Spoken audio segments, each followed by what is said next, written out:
ผู้สมัครรับเลือกตั้งสมาชิกสภาแห่งชาติสุทธิสิบเขตหนึ่งนครหลวงเวียงจันทร์จำนวน4ทานลงเคลื่อนไหวพบปะผู้มีสิทธิ์เลือกตั้งใน6บ้านกลุ่มสีเกิดอยู่ที่บ้านนาเสี่ยวเมืองนาไซทองตอนเช้าวันที่16 กุมภาพันธ์ 2026ที่วัดบ้านนาเสี่ยวผู้สมัครรับเลือกตั้งสมาชิกสภาแห่งชาติสุทธิสิบเขตเลือกตั้งที่1นครหลวงเวียงจันทร์นำพาโดยทานนางดารานีพรหมวงศารองรัฐมนตรีกระทรวงวัฒนธรรมและการท่องเที่ยวผู้สมัครหมายเลข7พร้อมผู้รับสมัครจำนวน4ทานได้ลงพบปะพ่อแม่ประชาชนกลุ่มสีเกิดในจำนวน6บ้านคือบ้านโพนแก้วบ้านสีเกิดบ้านโพนสวรรค์บ้านไซมงคุลบ้านดงเสียงดีบ้านนาเสี่ยวภายหลังได้มีพิธีนำเสนออย่างเป็นทางการแต่ละผู้สมัครเป็นสมาชิกสภาแห่งชาติสุทธิสิบเขตเลือกตั้งที่1ต่อผู้มีสิทธิ์เลือกตั้งในตอนเช้าวันที่6 กุมภาพันธ์ที่หอประชุมแห่งชาติและได้แบ่งกลุ่มออกพบปะผู้มีสิทธิ์เลือกตั้งในแต่ละกลุ่มในขอบเขตนครหลวงเวียงจันทร์มาฮอดปัจจุบันการลงพบปะพ่อแม่ประชาชนได้ทั่วถึงเพื่อเตรียมความพร้อมในมื้อเลือกตั้งวันที่22ที่จะมาถึงนี้สำหรับผู้สมัครรับเลือกตั้งสมาชิกสภาแห่งชาติสุทธิสิบเขตเลือกตั้งที่1นครหลวงเวียงจันทร์มีทั้งหมด25ทานหญิง7ทานเลือกเอา19ทานเฉพาะบ้านนาเสี่ยวมาฮอดปัจจุบันแม้มีความพร้อมห้อยส่วนห้อยมีผู้มีสิทธิ์ปอนบัตรทั้งหมด 3,978 คนได้แบ่งออกเป็น3จุดปอนบัตรสำหรับบ้านนาเสี่ยวของพวกเขาแมนมีความพร้อมปัจจุบันนี้แมน100%เนาะซึ่งบ้านพวกเขามีพลเมืองทั้งหมด 6,780 คนเนาะผู้มีสิทธิ์ปอนบัตรเลือกตั้งตัวจริงแมน 3,978 คน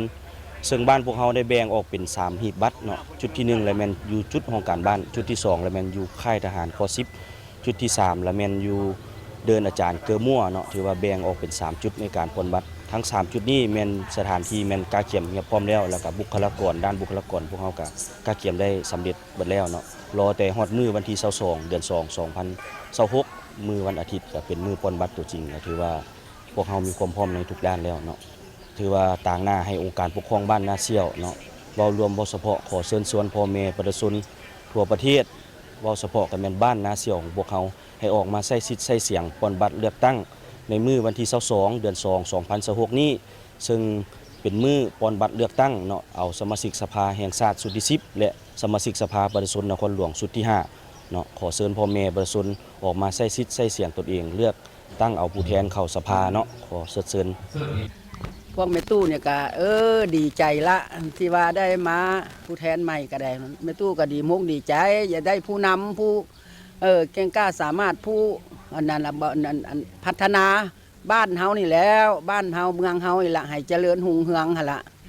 การลงพบปะพ่อแม่ประชาชนในครั้งนี้เพื่อรับประกันให้การโฆษณาหาเสียงและการแนะนำตัวของผู้สมัครให้มีความทั่วถึงและลึกซึ้งในทุกขงเขตคณะผู้สมัครได้มีการแบ่งจุพบปะพนักงานหลักแหล่งและประชาชนในแต่ละจุดอย่างใกล้ชิดพร้อมนั้นในพิธียังได้มีการผ่านชีวประวัติย่อและผลงานการเคลื่อนไหวของคณะผู้สมัครทุกท่านรวมทั้งกลุ่มที่เคลื่อนไหว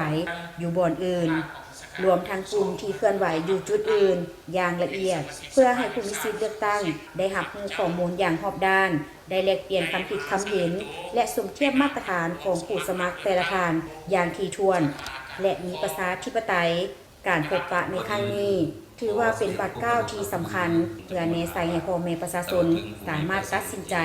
ปอนบัตรคัดเลือกเอาตัวแทนที่มีความรู้ความสามารถมีคุณสมบัติศีลธรรมปฏิบัติและหักชาติหักประชาชนอย่างแท้จริงเข้าไปเฮ็ดหน้าที่เป็นกระบอกเสียงปกป้องสิทธิและผลประโยชน์ของประชาชนอยู่ในสภาแห่งชาติและสภาประชาชนนครหลวงให้มีความเข้มแข็งและศักดิ์สิทธิ์กว่าเก่าแนใส่เฮ็ดให้การปอนบัตรเลือกตั้งมีประสิทธิผลและเข้มงวดตามระเบียบกฎหมาย